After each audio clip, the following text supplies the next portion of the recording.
So this is part two, building off of last week's work. We just did our icebreaker. I think there's no new folks, so we're going to skip reintroductions. We're going to talk about last week briefly. And then we're going to dive into, as we talk about last week, we're going to also talk about some concepts that we touched on briefly and maybe just revisit them again in a tiny bit more depth. And then we're going to spend the bulk of our day looking at the content or the themes of the book, Procrastinating on Purpose. And with that, we're going to watch a TED Talk, which I know you could do on your own, but you might not do on your own. So we're going to watch about 14 minutes of a TED Talk. I have a note. There's a note catcher in the chat. There's also the folder to all the materials in the chat if you want to copy those. And after the TED Talk, we're going to do a little text rendering, talk about what we saw and what stood out. And then we're going to look at what he calls the 5 permissions, which are all strategies on how to multiply your time. So that will bring us through the next hour and 5 minutes. If at any time you need to take a break, or if you want to remind me about halfway through, hey, Tom, let's take a break. We can all take one together or take one on your own. Last week, as we talked about the challenges you are facing, the list was substantial. I inferred a few of these, but many of these were explicit. I won't read them all, but a lot of them are very common. Endless paperwork, not enough people, staff having blurred boundaries, maybe me not understanding what my boundaries are and reining myself in. I'll let you glance down through these. And these are all really real things, and the 4 of you are experiencing collectively all of them. When we talked about some baseline strategies last week, to summarize those and looking at the protocol that we went through, which was, what are your priorities? What are some of your core beliefs about why you do what you do? What's that foundation? What are my highest priorities for my job? And then what structures can I build to help me be the leader I want to be? Then we flipped that. Excuse me. Then that's like the core strategy. And then your job is, how do you implement those structures that you develop? What are they? How do you implement them? And then are they working, and let them evolve as necessary? That was kind of my baseline structure. So in time management, one of the things that we all struggle with is many of us struggle with, is the effectiveness of meetings. And are we meeting just to meet? Are we meeting and really honoring time and coming out with clear results? So a structure that I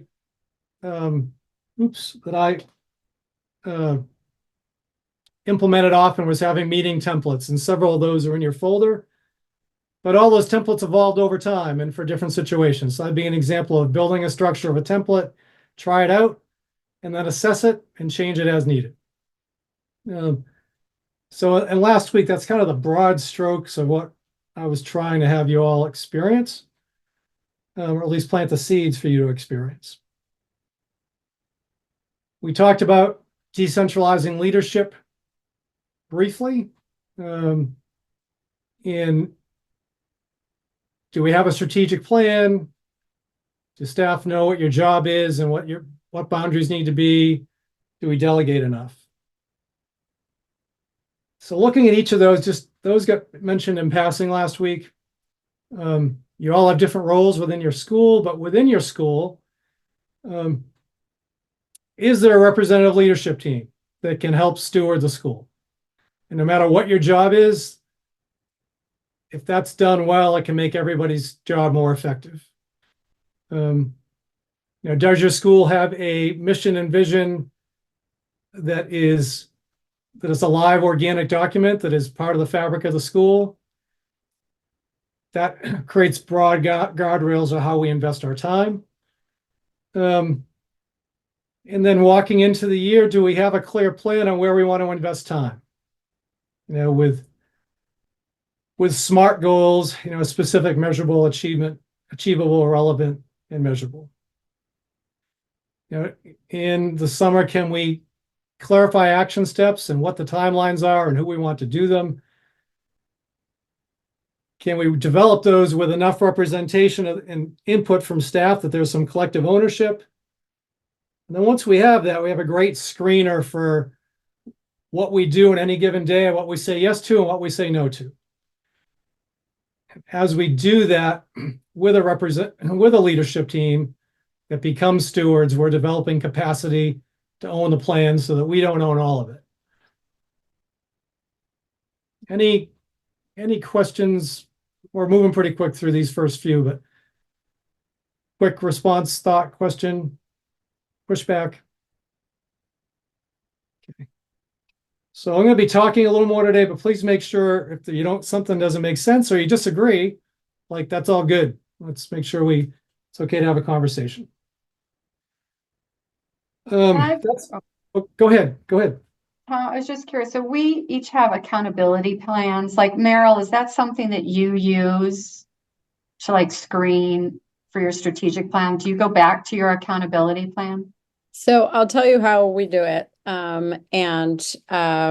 We echo this in a bunch of different ways, both at our board level, at our community engagement level, and at our school level or zone. And so we determine 3 goals at the school level that will be the focus for the following year. That drives our professional development, that drives any new programming, that drives sub-meeting times. It may drive the way that the types of things that coaching time is spent dealing with, level leader meetings and mentoring and all of that stuff. And so there are 3 of those. And so we've borrowed that model. That's not a model we started with in year 1, just to be clear for you guys that are new. But that is something that we've, like everybody, we did a strategic plan after so your first strategic plan is your charter, right? Like open a school and make it work. That's your first strategic plan with lots of details in there. But then once you get approved, you're like, wow, okay, so mission accomplished. Now what? And so then we did a strategic planning process, both with the board and the staff, and it was really great. And by the time we hadn't even written it up yet at the school level, we had already plowed halfway through what all of the planning was because we're so proactive. The board was much less, didn't move as fast.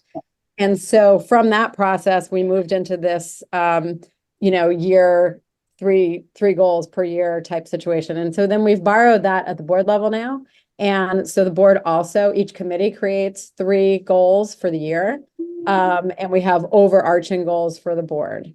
And then likewise for our community engagement, we have 3 goals and activities relate back to that.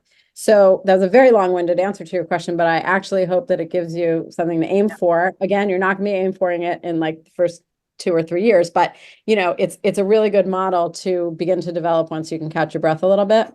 And it serves us very well because I think what we found is so many things change in charter school landscape that to plan, frankly, for 5 years or even 3 years is like, I don't want to say it's a waste of time because it's very important to be forward thinking. So I don't mean to say that. And there should be kind of a set of parking lot issues and other sort of long-term goals.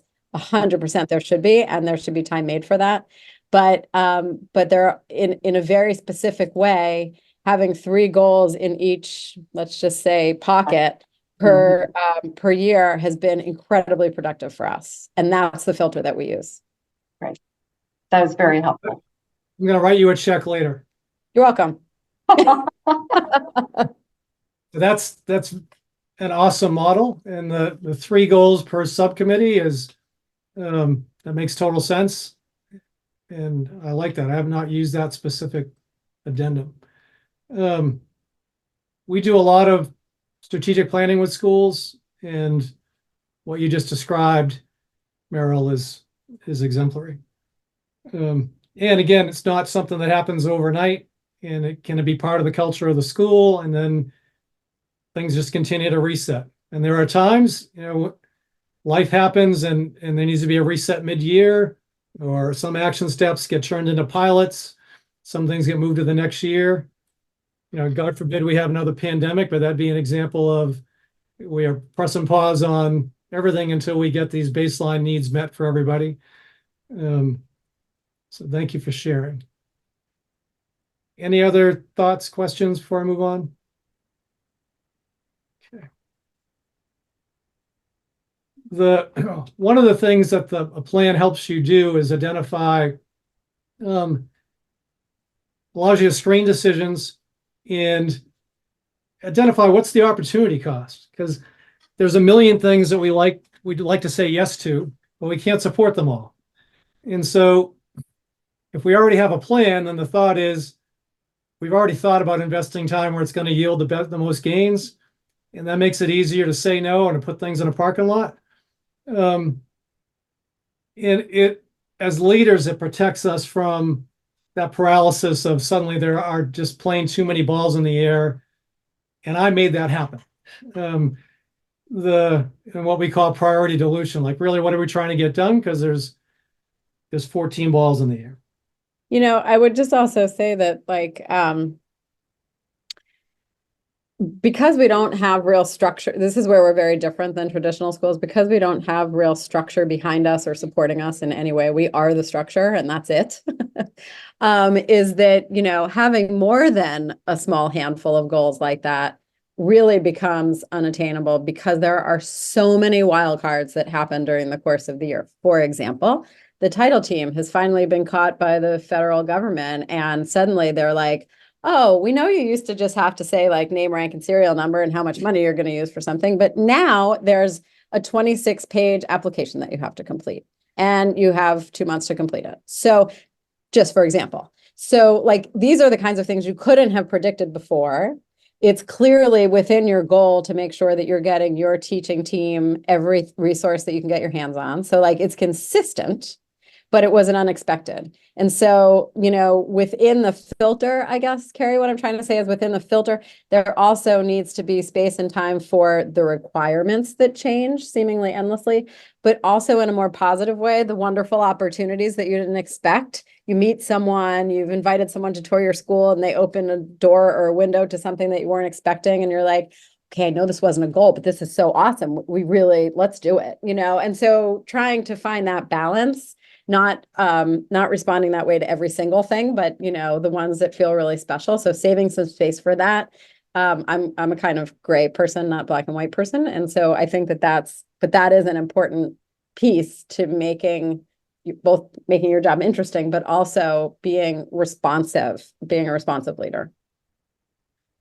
That would fall under when you conserve resources, you know, that's about planning for unseen opportunities, as well as it's not about maxing out, you know, out of the gate every resource that you have. Thank you for sharing that. In your folder, you have a list of task analysis questions, which are built off of Stephen Covey's important and urgent framework. But this, as a principal, these are a list of questions that I developed, and they evolved over time, based on his work largely and some of my own. But when it comes through the door, you know, the social studies teacher suddenly wants to bring all the kids to DC, you know, this February, and it's now December. And how do I screen that? What can I support? What caveats do I have to give he or she? These questions become, I had them on the wall and I had them in pretty big font, so I'd see them, but they ingrained in me over time. And it helped me clarify what needs to be moved on now and what doesn't. On the backside, you know, when something is not urgent and not important, who considers it urgent? You know, is it a teacher who's having a moment and wants the earth to stop right now so that he or she can get whatever they need in the moment? Is it something we can have somebody else do? If we don't do it now, what are the costs? You know, the parent phone call that claims there's a crisis, who is up on warp 10 and wants something visible to happen right now. Is that something that I have to act on right now? And probably not.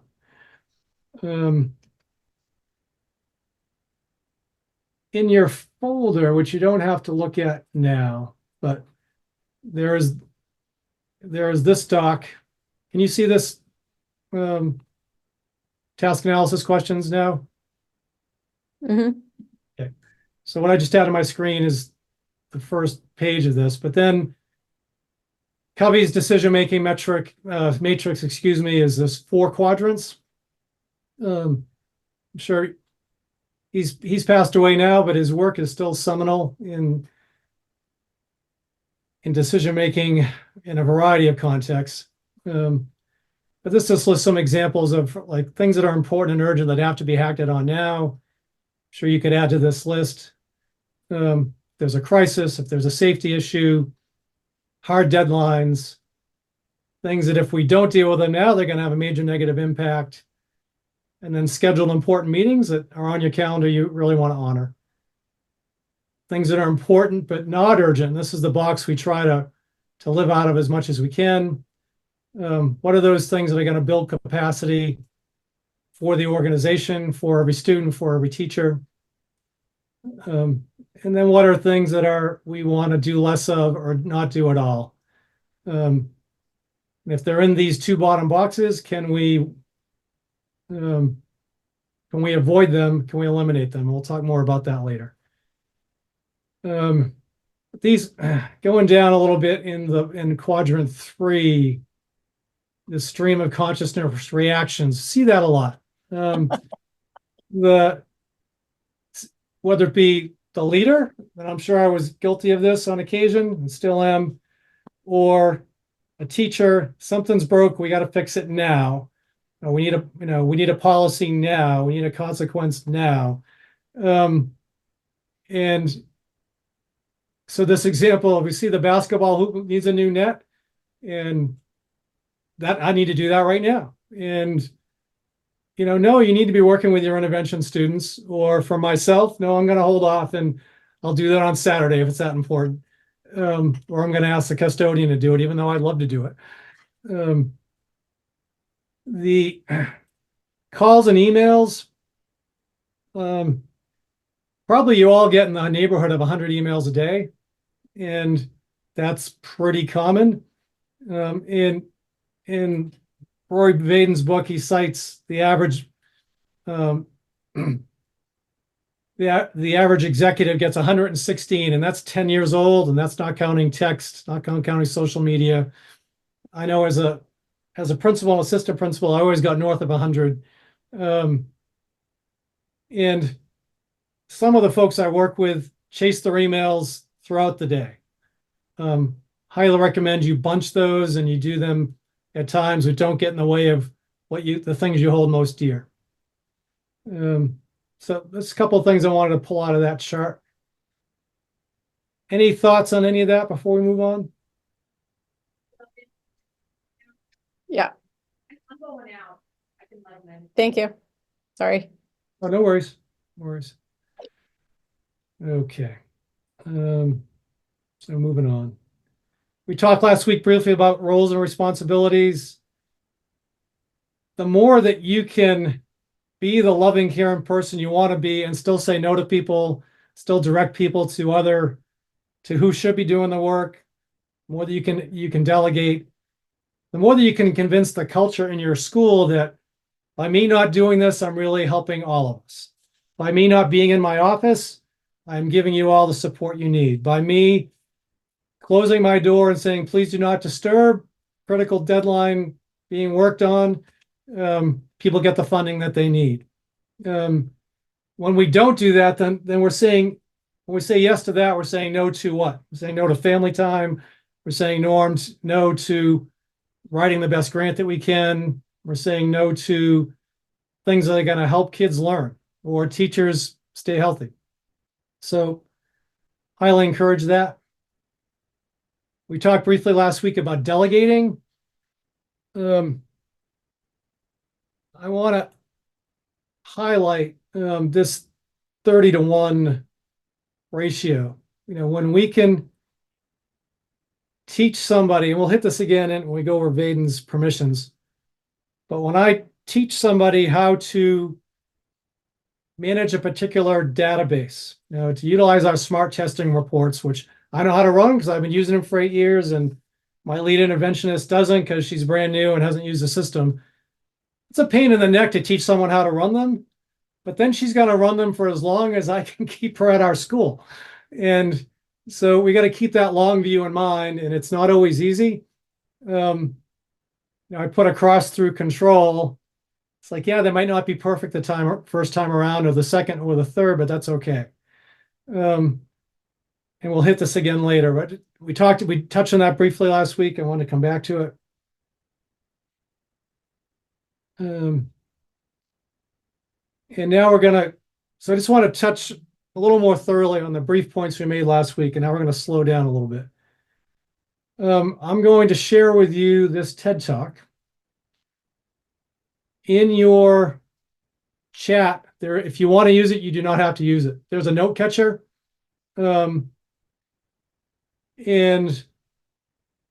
as we go through this particular video, or TED Talk, which will talk about these 5 permissions of eliminating, automating, delegating, procrastinating, concentrating. I'd like for you to capture 2 or 3 words, 2 or 3 phrases, the gist of a couple of sentences that resonated with you. And we're going to use that framework to kind of debrief the TED Talk, reflect on it together. So if you only have 1 of each, that's going to work. If you have more than 1, that's fine. Can you all see my PowerPoint right now? Okay, good. It's not showing up like it normally does. So now should you see a TED Talk on your screen? Okay. All right, that said, I'm going to play it. Now, I like this book. I like the material. I don't agree with every word he says, and I don't expect you to either. In a minute, he's going to say everything you know about time management is wrong. Like, no, that's not true. At the same time, there's some stuff that's a little bit out of the mainstream here that I think might be helpful. That should be helpful. If at any point you really want me to pause it, just say so and sit back and enjoy. You may have thought that we started late, but Sorry. I'll skip this in just a second. it is ironic that the first speaker would be the author of the book, Procrastinate on Purpose. How is it that we have more tips and tricks, tools and technology, calendars and checklists than ever before, and yet we still always seem to be behind? How is it that we work longer hours? We're moving faster than we've ever moved in history, and yet we never seem to be caught up?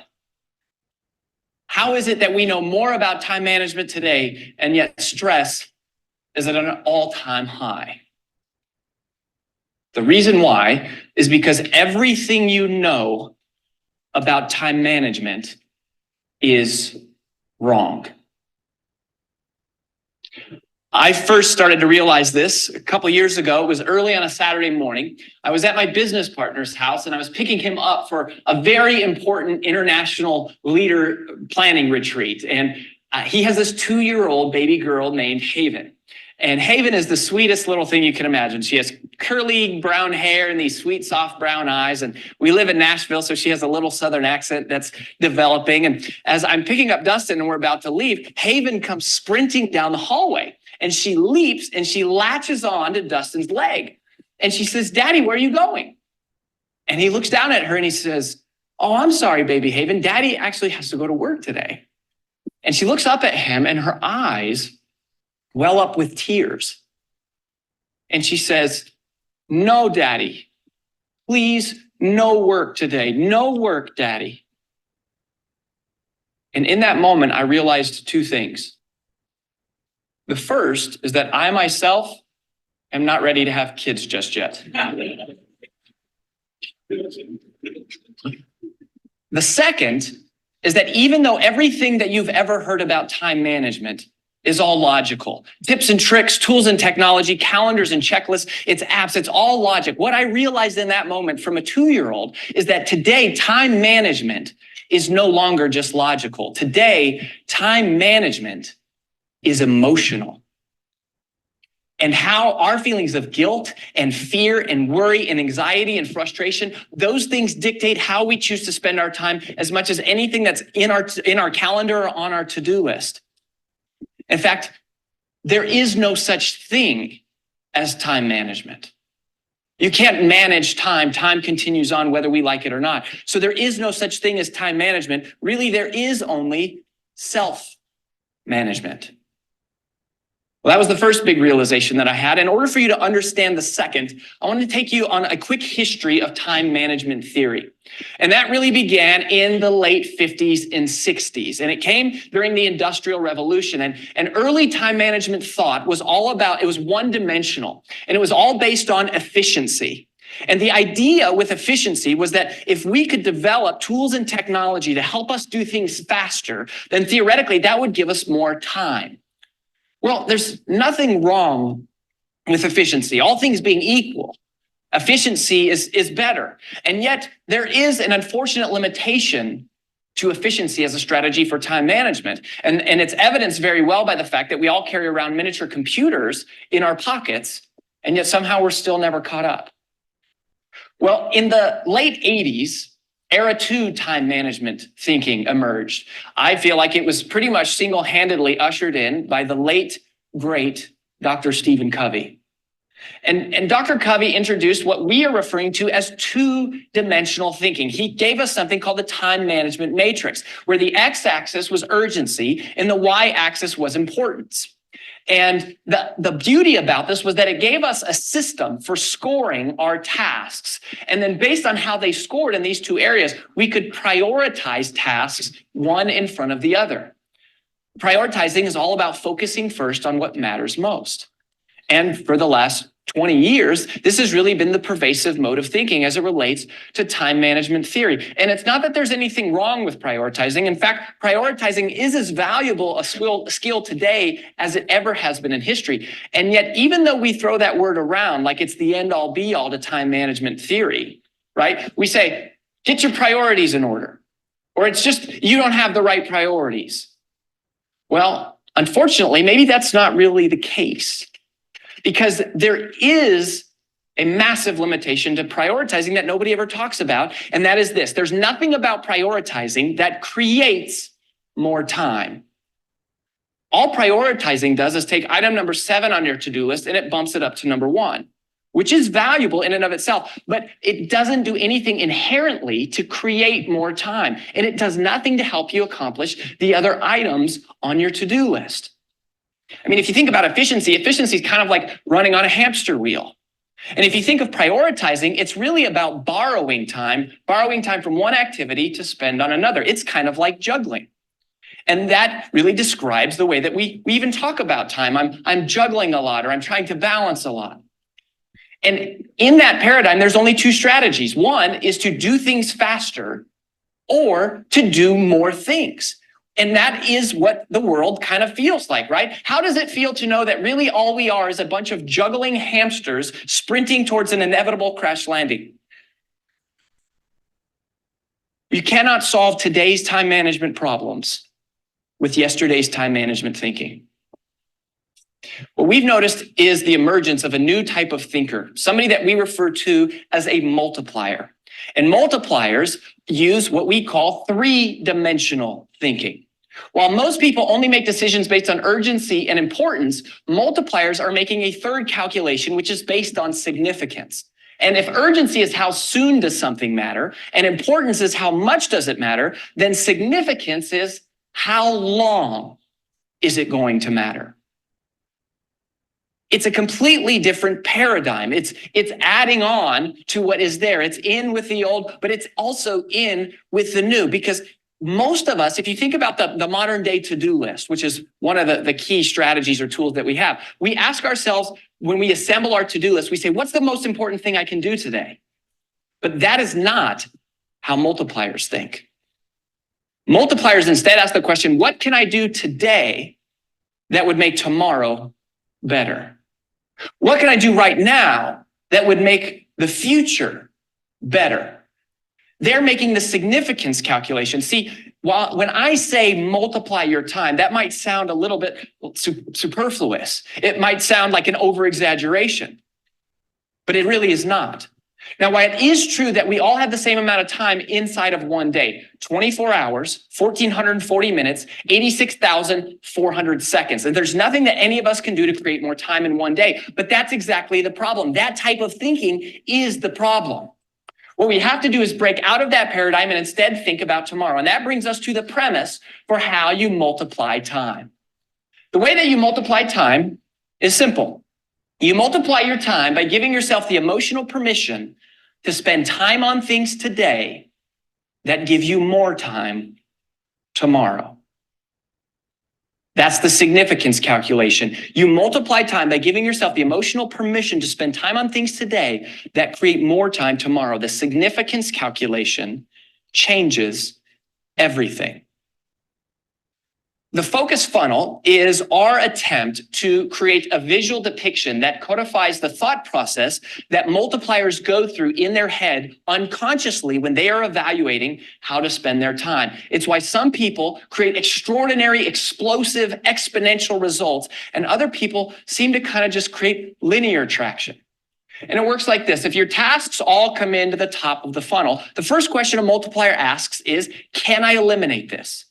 Is it even worth doing? It's another example how everything you know about time management is wrong, or at least that it has changed, because most of us use to-do lists, and multipliers realize that next generation time management has much more to do with what you don't do than what you do. Time multipliers realize that perfection is achieved not only when nothing more can be added, but when nothing more can be taken away. It is the permission to ignore. Because anything that we say no to today creates more time for us tomorrow. The challenge emotionally is that we struggle with guilt, and we struggle with wanting to say no, but really feeling like we have to say yes. And so we go through life trying to never say no. And in one of the interviews I conducted with the multiplier, they said something that changed my life. They said, Rory, it's futile to go through life trying to never say no. What you have to realize is that you are always saying no to something. Because anytime you say yes to one thing, you are simultaneously saying no to an infinite number of others. If you can't eliminate the task, the next question is, can I automate the task? Anything that I create a process for today saves me time tomorrow. It's like setting up online bill pay. I never have 2 hours in my day to set up online bill pay. I just don't have time. And if I had 2 hours in my day, I would never use it to set up online bill pay. But a multiplier realizes that if I save 30 minutes a month from paying my bills by setting up online bill pay, then it makes sense to invest those 2 hours, because then after just 4 months' time, I will have broken even on that investment. And every month thereafter, I will get something we call ROTI, return on time invested. Automation is to your time exactly what compounding interest is to your money.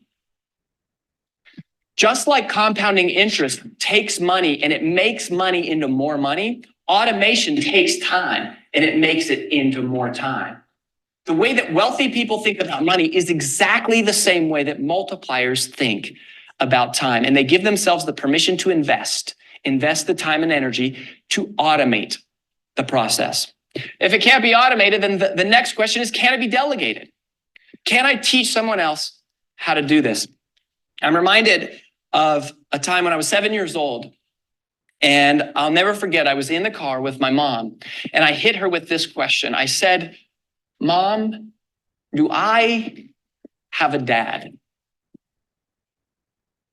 And as you might imagine, that was a pretty difficult question for a single mother to navigate with her 7-year-old. And it was the first time that my mom told me her life story. She was pregnant at 17, divorced a couple years later, pregnant again at 22, and then she was divorced from my biological father 6 months after I was born. So there she was, 22 years old, single mom, no high school education. Listing your house on the market isn't the only way to sell your house. Selling to us is much faster. And she explained to me, she said, Rory, I decided at that point that I would never have a man in my life because I haven't had good luck with men. And we may not have a lot, and we may not have a dad, but we're going to have love. And so we went back and forth for a little while. And I said, well, you know, Mom, I love our family. I really do. I love our family. But I think it would be really cool to have a dad. And so she said, well, I'll tell you what, honey, if you want a dad, then why don't you go out and find yourself a good dad? What kind of crap is that? It just so happened that that was my first day at a new Shaolin Kung Fu center. And I had been studying martial arts since I was 5. And so they put me in this all adult school to be a little more advanced. And there was another gentleman who walked in. It was his first day also, but this guy was much older than me. He had long hair and tattoos all up and down his arm and leather jacket. And he came in on a motorcycle. And this guy was about the scariest dude you can imagine if you're 7 years old. And he gets paired up as my sparring partner. His name was Kevin. He turned out to be pretty nice. Well, we started to advance through the belt levels together. And so Kevin started bringing me home from class every once in a while. Then before you know it, Kevin came over on the weekends and we would practice our forms. And then we caught a movie. And then before long, Mom came with us to the movies. And so it was the 3 of us that were going to movies together. And I'll never forget the first time the 2 of them went to a movie without me.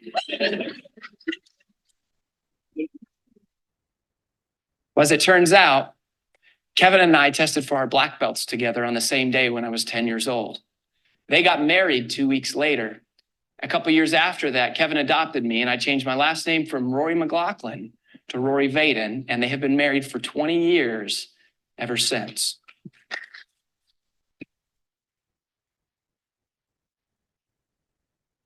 And the point of that story is that you can delegate anything.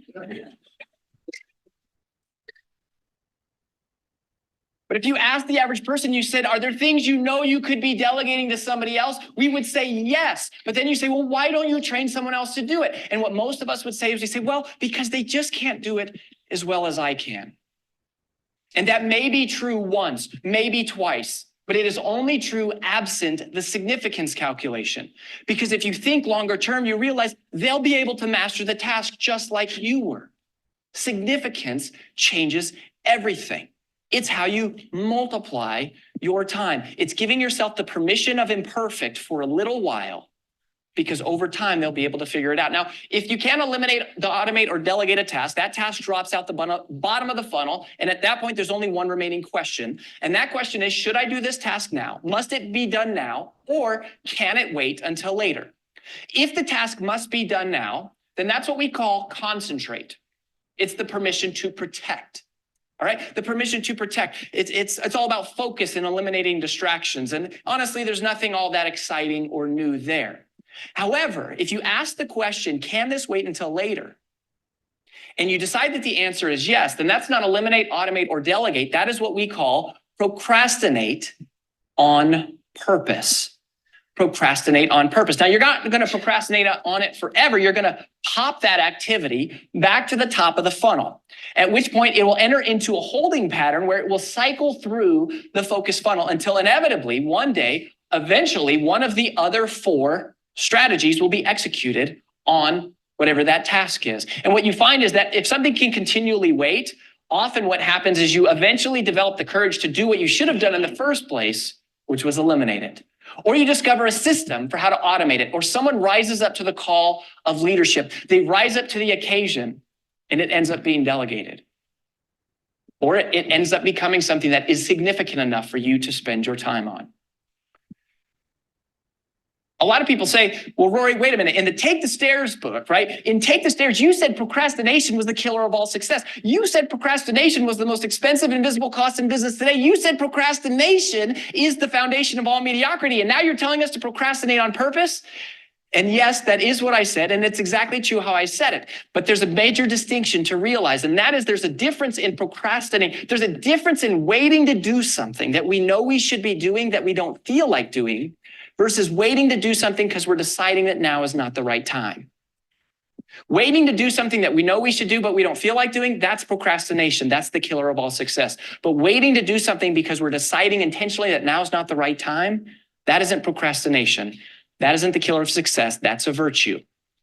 And it's an art form that the world really needs, which is patience. The patience to put off the insignificant things like checking email 24 hours a day, 7 days a week. You multiply your time by giving yourself the emotional permission to spend time on things today that create more time tomorrow.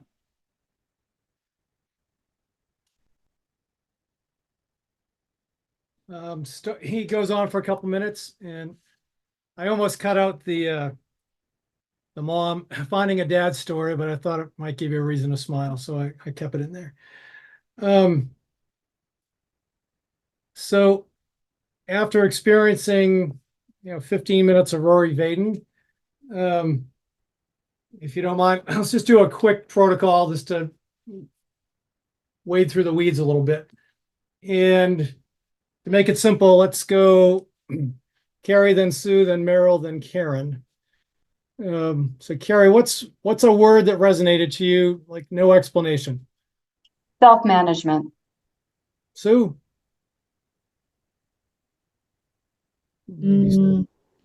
Urgency and importance. Meryl?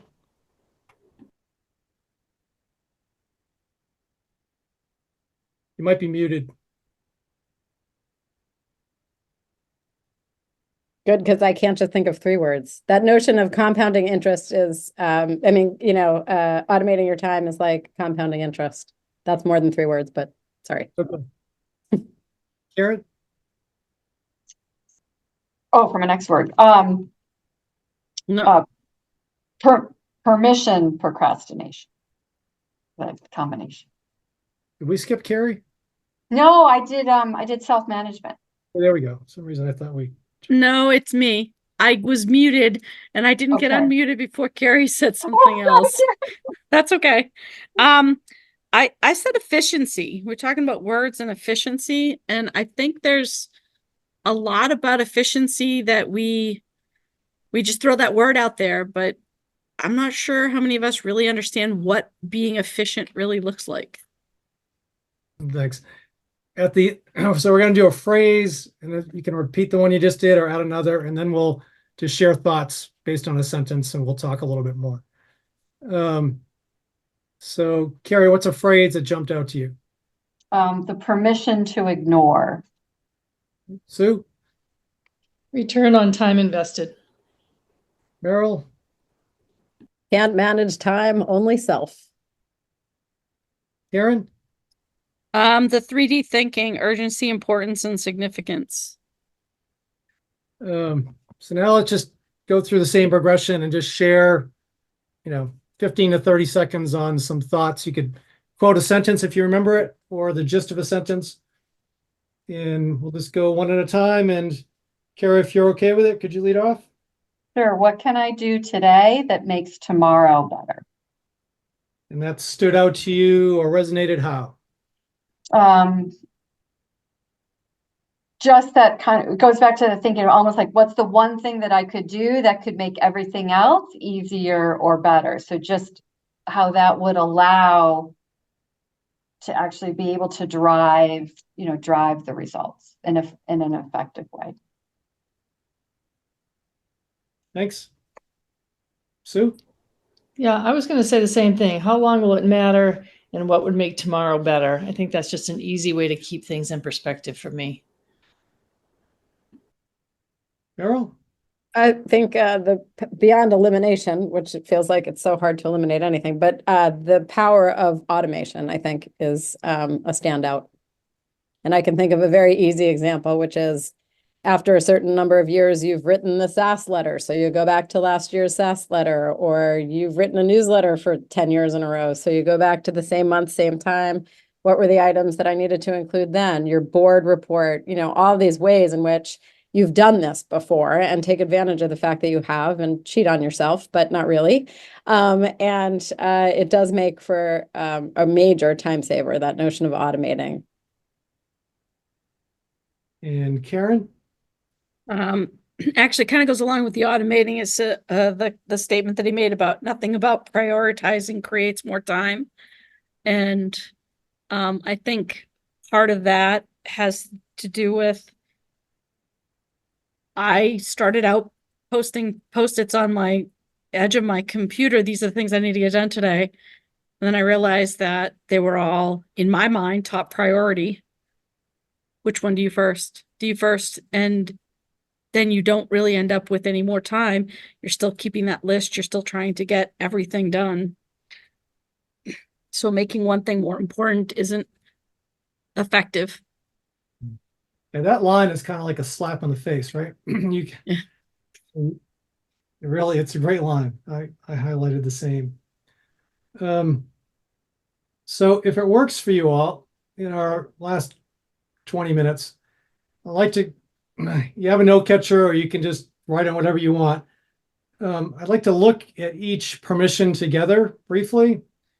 And I will put up a couple of notes on the permission that I'm sharing right now. So the first one's eliminate. And to jar your thinking, you can read the slide if you like. And I'll give us like 2 minutes. And your job is there something you think you could eliminate? Or what are some things? And so you reflect on, you might not need the reminder, but I grabbed some of his lines mostly from his book. So you can review those and think for 2 minutes and maybe grab something for 30 seconds we could share. And we'll do that with each one. And it's not going to be an exhaustive list, but you could come out of here with, here's something I know that tomorrow I can just plain not do because it's all about institutional inertia. We don't need to do this anymore. Or I don't need to do it anymore. So I'll stop talking. And you've got, does 2.5 minutes seem like an appropriate amount of time? So eliminating covers 24 hours a day. For me, as I look at that list, thinking I don't watch a ton of TV, but I could definitely cut down on some of that at night just to carve out some time for reading, for walking, for other things that are healthier investments. So it can be from within your workday, can be from outside of your workday, but it's all in the same 24 hours. Somebody else. I'll go. I am determined this year to have the office manager draft next year's calendar. There are like a million templates for that now. And she happened to have found Manchester's next year's calendar. So with that, I'm going to sort of say like, that's awesome. Why don't you dig right into that and get a template going? We also, as many of you know, well, I don't know if you guys are doing Title I. Is anyone on this call doing Title I funding? No? Yes, yes. Yes. So this year there's, a new 26-page Title I plan that you have to create on top of the 32-page plan for all title funding. I've begun to hand over Title I writing of that very early past grant piece, and I'm going to work with, I can't hand it over right away, but I'm going to work with our project manager to take over the rest of that Title I. We'll do it together this year, and then next year that can be her charge. So it's looking in the moment to plan for next year. And on a personal level, less watching email and more reading. So the first two are awesome things you delegated, and it's all good. Those are great examples. Okay, the last one is something you're eliminating. So in this, it's hard to think of things we don't have to do anymore, or we're choosing not to do anymore. Encourage you all to keep that lens, because there's probably something that, I don't need to be the one that does blank. It doesn't have to be done. And someone else, quick one.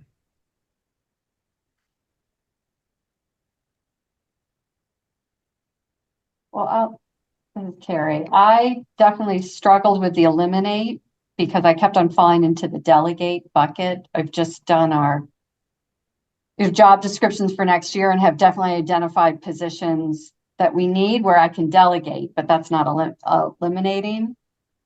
And so I was just coming up with I think I can do better at I'll still open up a lot of emails, but I think I can just delete them more quickly. One of the things I thought of is right now I approve all the emails that go out, but I could just, oh, but that's delegating. I don't know. This is hard. Somebody else needs to go. So, This is great. It's great to think about though. yeah, so just carry that lens into your day tomorrow. Yeah. Yep. Is there something that I do out of habit that That I really still doesn't need need to to be do. done? And Yep. if Great. at least you're asking the question, then you'll be able to see it. If you're not asking the question, it'll just be part of what you do. Great. Thank you, Tom. Sure. Just in the interest of time, we're going to keep rolling here. Automate. Is there anything you can automate? An example would be, you or somebody who could be doing something else, schedule subs manually every day. And can your organization afford to purchase some teacher attendance software that where teachers put in when they're going to be a sub and the software assigns it when they're going to be out and the software assigns a sub? That'd be an example. So just think for a minute and we'll see if we can come up with anything. I excel in the area of automation. Because That'll work. it's neither delegating nor eliminating, but it's very, very good on gaining back some time, I have to say.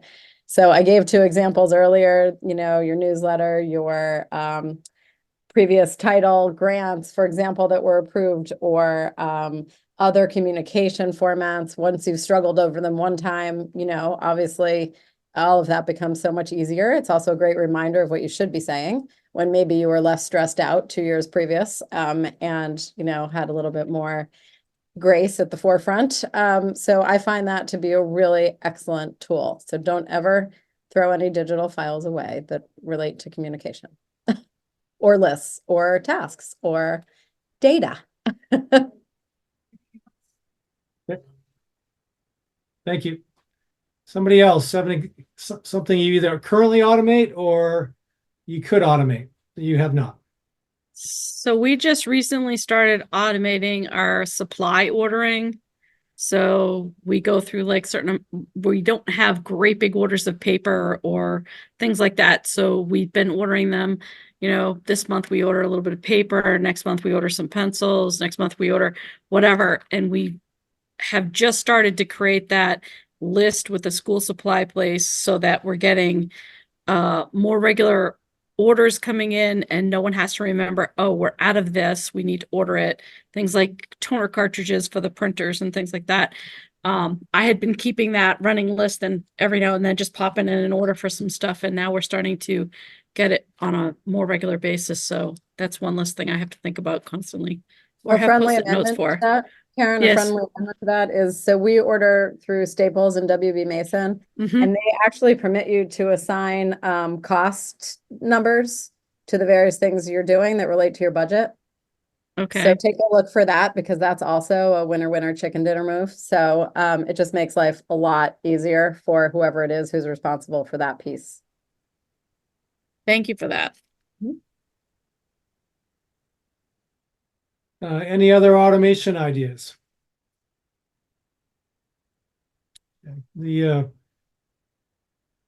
As Meryl referred to, keeping recycling text, that's not fully automating, but it's a system and it's close. I do not use AI currently, but I know some principals I work with are using it more and more. And they'll take last year's newsletter, they'll put the events in this year's newsletter that they want wrapped in, and see the results they get and work from that draft. And I'm not saying you should do that, but it's happening more and more. Also, anybody who's responsible for board reporting or for agenda making in any kind of meeting, that's a really good, either you go from the agenda of last month or you reference back last year's agenda at the same time. And it's a very good resource for things that you might have forgotten. Having standing agenda items is really key to making meetings really efficient. So lots of ideas in that area. in your folder, thank you for bringing up that template idea. That's an automation. I totally spaced it. In your folder, there are several different meeting templates, which may or may not work for you. But those are all made with the same idea. We create a template, it's time bound. We have this much time, we stay within those guardrails. And that helps us make sure that meeting is as productive as it can be. I was Uh, shocked to find that special education meetings neither do they have templates nor did they have a timekeeper. And so those meetings just go on and on and on. I don't have to attend them, but it just floors me what happens. And I cannot believe that, you know, in the decades of special education meetings that nobody has determined that there should be a timekeeper. So, you know, it's such an easy thing to do. And it just is so disrespectful to not do it, I think. yeah, our most valuable commodity is time. In your folder, like here's an example of a building admin team, like so separate from the school leadership team. You know, if we're pulling out an hour a week, you know, how are we going to use our time? And you know, I use that Covey matrix. This comes from a while back. But if you look into that, that may spur some ideas. We all have different configurations of meetings. There was a time when I worked with, I was an assistant / associate principal. I worked with 3 deans. We had a 20-minute meeting every day. And it was awesome. Like it was a stand-up meeting. We had really hard and fast rules. We were managing a 1,300 student high school. But we busted down through these bullets every day and we didn't miss anything. Like in the management of the school, we didn't miss anything. And from as simple as making sure Johnny and Freddie don't cross paths because they're going to punch each other, you know, to making sure that, you know, Sarah's mother just passed away. It's her first day back. You know, I'll make sure I see her early. You guys check in when you can, blah, blah, blah. But in 20 minutes, we would bust through these bullets and it helped us protect that school every day and use our time well. Procrastinate the permission of the incomplete. He didn't give this a ton of time. And quite often when we have a little bit of surplus time, it's easy in that if we're on that like 2-dimensional thinking, it's easy, let's move ahead and get in front of stuff. Doesn't really have to be done now, but I'm going to do it now. And he made a good point in some of those things that we know we could do, they're all on the to-do list, but they're not super critical at this moment. In waiting, you know, does their importance fade? Does somebody else step up and take them out? One thing he didn't say in his talk was he talks about change cost. And when we get in front of things too early, maybe the rules change. So I just did some work in Arizona a couple weeks ago, and I was visiting schools and helping them get the district get a good picture of how curriculum is being used. And as soon as I got the job, I downloaded a bunch of materials and put them on my laptop so I could get that at them on the plane. And so that was great. Like, get that done. But what I didn't think about was the tools are going to be used and they're going to evolve. And so what I downloaded was incomplete, and then like flashed ahead. I mean, I worked it out, but I ended up being in a situation where, man, I'm using the wrong tool. So I got something done, but I was too far ahead of it rather than waiting till like the day before I got in the plane. And so that'd be an example of something we can procrastinate with. Can anyone think of something they could put off that doesn't need to be done early and maybe then won't be done at all? Well, I can answer the first part of that. Yeah.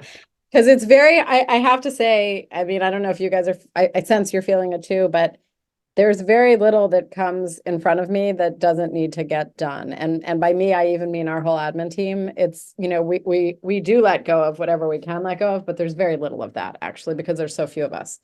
So, but I do think that, you know, in the earlier years, it would take me a long time to settle when I first got in, or, you know, I was a photojournalist before this, so I'm very unaccustomed to sitting in one room in one place every day, all day. It's just weird for me still. 15 years later. And so, you know, that took a long time. And now I work very, very hard not to do stuff in the evening and not to do stuff on the weekend, even if that means like I really don't get to leave this room. It seems like a better balance for me to just really be able to turn it off. And for years, and I mean years and years, I was not able to do that. So I know that that means that some days are just going to be brutal, but it seems to be a better flow for the moment. So it's not exactly procrastinating, but it's a little bit procrastinating. It's a little bit of that, though. Yeah, well, it's having boundaries that allow you to say yes to your personal life and your needs across that spectrum. And I think that's an awesome example. You're not doing on Saturday what can wait till Monday. And maybe on Monday it'll be less important. Maybe you still have to do it. Maybe somebody else picks it up. Like the same rules apply. Well, and some of what has to get done also includes anxiety about getting it done. And so, you know, just having that be spread over less time is also a pleasantry in some weird way. So if you put it out of your mind for that weekend time or that nighttime, it's still going to be there, but you know, why drag it out? And so I was, as a young person, quite the procrastinator. And I also had Sundayitis big time as a kid in school, you know, in school. And so, you know, as a big kid, I've learned how to do this a little bit in slightly a better way, I guess. Thank you. Someone else think of an example of putting something off or letting it lie, even if it's not perfect?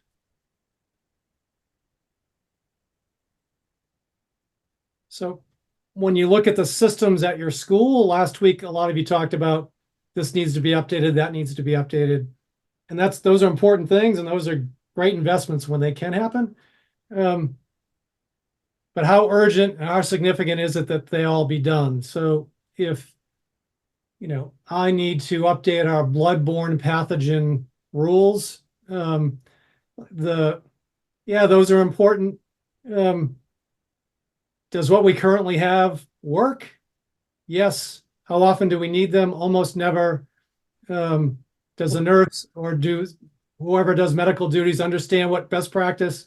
Yes. Can it wait before that hard copy gets evolved? Yeah, probably can. So I would encourage you to use that. You all last week expressed priorities within your job, and some of those were actually all of them were very important to you wanting to be the leader you wanted to be. And so those you've already identified, we're not gonna list them now. But all of these other 4 permissions make more time to concentrate. And you know, if you know that you know, making the staff support manual with all the resources linked is going to help everybody and save stress and save time. And you say on, you know, Monday and Wednesday from 9 to noon, I am not available. Work on something really important. That may be the very best thing for your staff, even though you're not doing several other things you could say maybe you feel like you should be doing, or you're not accessible. So the permission to protect, I hope you leave today's meeting with a renewed sense of that's really important gift to your staff. That's in their best interest and not as well as being in yours. Actually, we're going to skip that.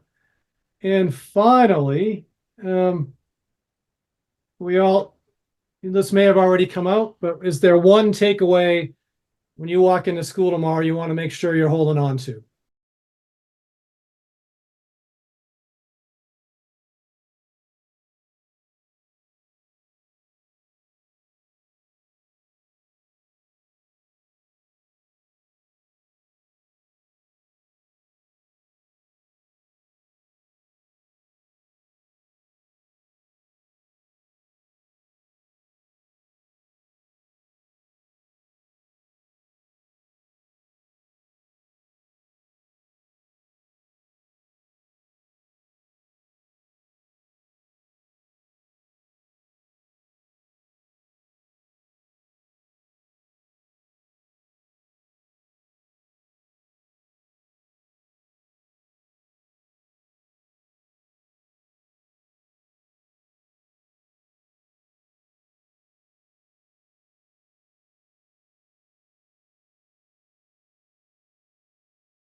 You think of one key takeaway from today. And if not, that can be your homework. I think it's been a really good reminder to sort of have your progressive glasses on, so to speak, so that you're, able to focus on what's in front of you, but always able to look out and, see what's coming or what you'd like to arrange to come. I was still the person that said you should have 3 goals and that's how it should dominate. But I mean, I think like that flexibility, that piece, and the enthusiasm for our work has to have that balance. And so figuring out how to do that while still getting the work done and feeling good about what that work is. I'm a terrible 80% doer person. I'm either in or out. And so I don't think I can change that about myself, but the things that I choose to do, that's just how I roll. And my guess is that there's lots of people on this call that are like that, because that's what this work sort of requires of us. And so, making sure that looking again, and I guess constantly being open to looking to not just being more efficient in time, but, that team building piece, that being able to delegate, that's been ringing in my head since last week. I mean, I think I'll spend weeks trying to figure out what I could actually say no to, but we joke around here that we need a t-shirt that says no. If we pick it up and look at it, may say something else to everybody else, but to us, it's like, oh yeah, I'm supposed to say no to that. We're not good at that. I mean, several of us are not good at that. So working on it. Thank you. Anyone else before we close up? Yeah, I think for me too, Tom, that whole thinking around time management to self-management. It's so true that, time is fixed, but it's really, I have the opportunity and the challenge to manage it. So I love this concentrating on the permission to protect, and really that becomes proactive. And I think too that, the thought around that, a little bit around the procrastination piece, because the workload is always going to be there. I'm never going to reach that. It's like time is limited. The workload's always going to be there. So it helps with that mind shift about managing, and then really, as you said, protecting, so that I'm focused on the things that are going to move. I think that future vision, that's my take. Thank you, Carrie. Sue or Karen, it's fine if you want to pass, but anything you want to No, share? actually, mine kind of goes along with Meryl's. Mine was the permission to ignore. I have a hard time saying no, and I need to get much better at it, because the less I say no, the more my plate gets piled on, and then I have to figure out how to either eliminate it, delegate it, and so for me, it's the permission to ignore. That's what I need to focus on. No, I'm not doing that today. Somebody else can take care of it if it's important enough to get done today. Because there's a lot of little things that just keep creeping into my daily to-do list that really 10 other people in the school could do, and yet it lands on my plate. So I need to get better at no. That's awesome. That's a long journey from people just keep walking into my room and I can't deal with it. That's awesome. That's great. That makes me feel good. Sue, final one. Yeah, I'm going to take a combination of both, all of you. It's just, we all wear so many hats in the charter school community, and it's just so challenging to permission to protect and eliminate and all those things. I mean, wow. we hats off to all of you. In your weekly All of our hats. in your weekly planner, if you put those 5 permissions up, or just like I used to have it in one of the documents in the folder is my personal weekly planner from whatever 8 years ago, but I had those 5 things right in the top just as a reminder, and then eventually you habituate them. 2 quick things before we sign off. One, just you probably already have an email on this, but on the 26th and the 2nd, there's another webinar series by my colleague Jacqueline that is supporting teachers and students, cultivating student agency and engagement. That's another 2-part webinar series that is, I think, one of the last ones. And so that That's one. Two, in your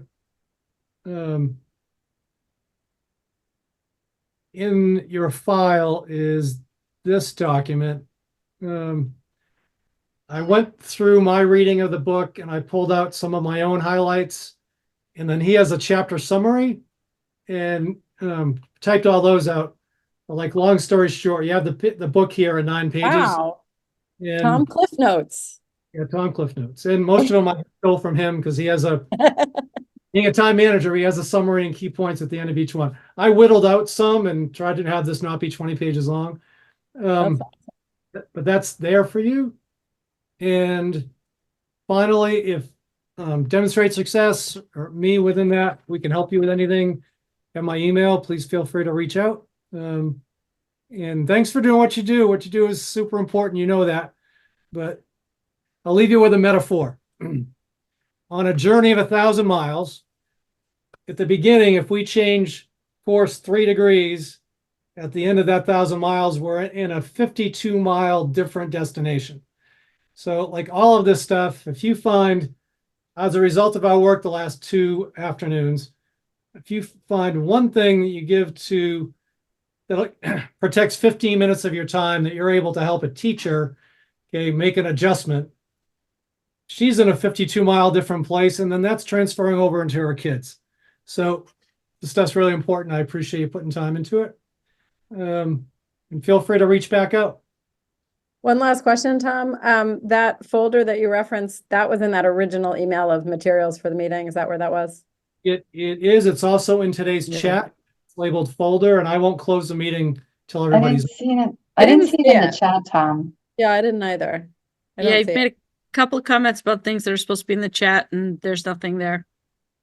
It says me to everyone. It says folder, and then it has a link. I think maybe you put it in before we were in the meeting. Is that possible? Yeah, that's exactly what I did. So I'll redo it. No worries.